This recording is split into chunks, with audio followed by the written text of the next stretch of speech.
So previous వీడియోలో ఇక్కడ ఏ ఉత్సవం జరుగుతుందని చెప్పా కదా. ఇదైతే తెప్పోత్సవం అండి. చూడండి, ఆ ఏడుకొండల వెంకటేశ్వర స్వామి ఆలయం ప్రాంగణంలో మొత్తం లైటింగ్స్తో భక్తుల రద్దీతో కిటకిటలాడుతుంది. అసలు అక్కడ చూడండి ఎంత జనం ఉన్నారో. అలాగే మేము కూడా త్వరగా ఫ్రెష్ అప్ అయి ఆ ఏడుకొండల శ్రీనివాసుడి దర్శనం చేసుకొని త్వరగా వచ్చి తెప్పోత్సవ వేడుకలు చూద్దాము అని అనుకున్నాము. కానీ మనం అనుకున్నంత ఈజీగా ఏది కూడా జరగదని అర్థమైంది.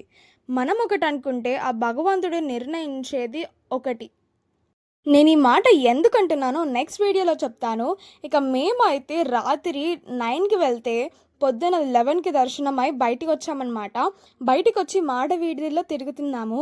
నిన్న తెప్పోత్సవం అయింది కదా, ఆ ప్లేస్ ఇదే అన్నమాట. చాలా అంటే చాలా బ్యూటిఫుల్గా ఉండే. అండ్ తిరుపతికి వచ్చామంటే లడ్డు ముఖ్యం కదా, అందుకే లడ్డు తీసుకొని మేమైతే మా రూమ్కి బయలుదేరాము.